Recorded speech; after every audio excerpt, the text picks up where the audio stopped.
Hello बच्चों, आज की जो वीडियो में बात करने वाले हैं हम लोग फॉरेन एक्सचेंज टाइप्स की कि फॉरेन एक्सचेंज जो रेट होते हैं वो कितने टाइप्स के होते हैं, उनको कौन मैनेज करता है, कंडीशंस क्या होती है। तो उसी के बारे में आज मैं आप लोगों से बात करने वाला हूँ। प्लीज वीडियो को देखने से पहले चैनल को सब्सक्राइब कर लें, वीडियो को लाइक जरूर कर देना प्लीज यार।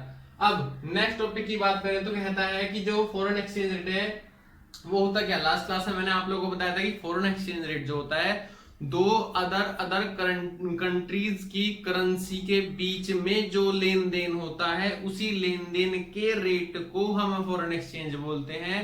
कि अगर मैं अपनी पॉकेट से रुपी निकाल कर मैं जाता हूं अमेरिका डॉलर खरीदने के लिए, तो उसके डॉलर को खरीदने के लिए मैं अपनी पॉकेट से कितने पैसे निकालूंगा, 5 रुपए, 10 रुपए, 20 रुपए, 100 रुपए, और $1 खरीदूंगा। तो जो एक्सचेंज रेट है कि $1 के बदले में $60 दे रहा हूं, वो ही रेट जो है मेरा एक्सचेंज रेट होता है। फिलहाल एक्सचेंज रेट जो टाइप्स होते हैं वो 3 तरीके से होते हैं: fix exchange rate, flexible exchange rate और एक मैनेज फ्लोटिंग एक्सचेंज रेट।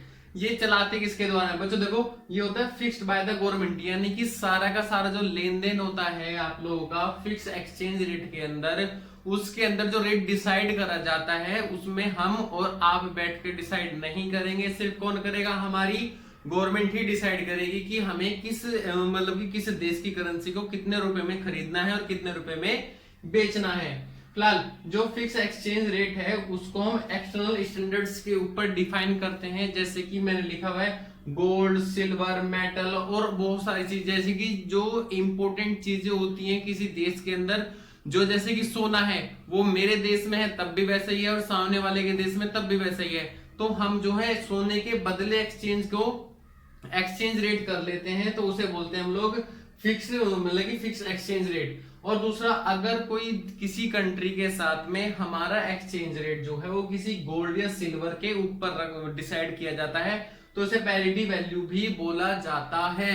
और गवर्नमेंट कभी भी नहीं, किसी भी देश की गवर्नमेंट नहीं चाहेगी कि उसे नुकसान हो, यानी हर किसी को हर कोई क्या चाहता है कि फायदा होगा।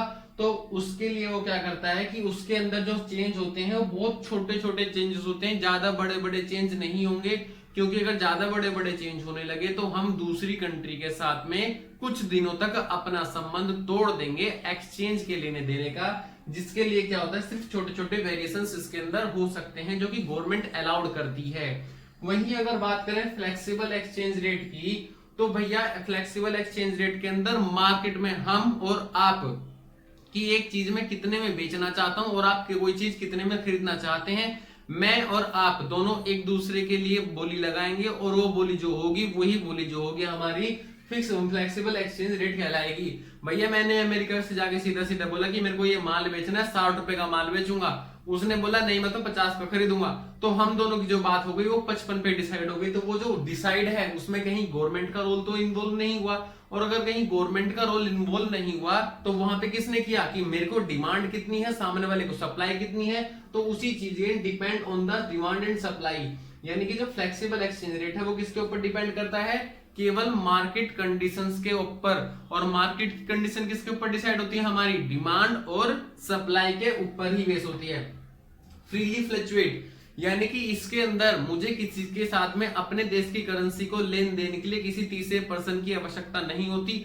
अगर मुझे कोई चीज चाहिए या मुझे कोई चीज बेचनी या खरीदनी है तो मैं अपने अकॉर्डिंग, अपनी वैल्यू के अकॉर्डिंग जो है मैं किसी भी देश के साथ कोई फ्लक्चुएटिंग कर सकता हूँ, पैसे का लेन देन कर सकता हूँ, उसमें मुझे कोई भी रोकने वाला नहीं। जैसे कि मैंने लिखा हुआ है नो गवर्नमेंट इंटरवेंशन, गवर्नमेंट का कुछ भी लेना देना नहीं होता।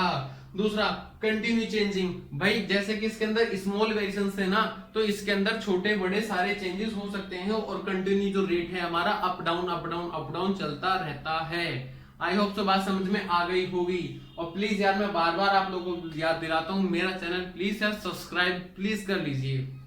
उसके बाद मैनेज फ्लोटिंग एक्सचेंज रेट। अब भैया मैनेज फ्लोटिंग का मतलब होता है कि जिसके अंदर फिक्स्ड और वेरिएबल, यानी कि फिक्स्ड और फ्लेक्सिबल दोनों का मिक्सचर शामिल होता है, उससे क्या बनता है? Manage floating exchange rate. मतलब मतलब कि ये कि इस रेट के अंदर जो रेट डिसाइड किया जाता है वो हम, आप और सेंट्रल गवर्नमेंट का के ऊपर बैठा हुआ बैंक, वो हम तीनों पर्सन यानी कि डिमांड, सप्लाई और बैंक, तीनों की आपस में मिली भगत होती है और तीनों की मिली भगत के बाद ही हम किसी देश के साथ में लेन देन कर सकते हैं। क्योंकि अगर मैं अपनी वैल्यू को ज्यादा गिरा दूंगा तो कहीं ना कहीं गवर्नमेंट जो है मेरे ऊपर बैन लगा देगी और मैं उस देश के साथ में कोई भी ट्रांजैक्शन नहीं कर सकता। क्योंकि कहीं ना कहीं अगर मेरे पास पैसा बहुत ज्यादा है और मेरे पास पैसों की कोई कमी नहीं है तो मैं अपनी पॉकेट से कितना भी पैसा निकाल के सामने वाले को भेज सकता हूं, लेकिन कहीं ना कहीं गवर्नमेंट मुझे उस चीज के लिए रोक देगी। गवर्नमेंट बोलती है कि आप किसी भी देश के साथ अगर कोई ट्रांजैक्शन करते हो तो कोई दिक्कत वाली बात नहीं, लेकिन इतनी ट्रांजैक्शन मत कर देना कि हमारे देश को नुकसान हो जाए।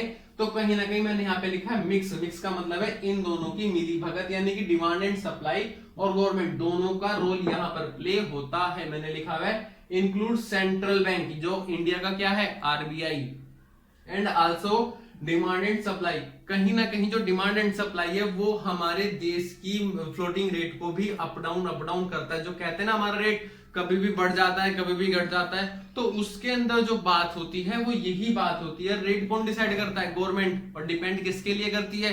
वो हमारे लिए, यानी कि जो floating rate exchange management rate चलते रहते हैं उसी चीज के लिए हम, यानी कि डिमांड एंड सप्लाई।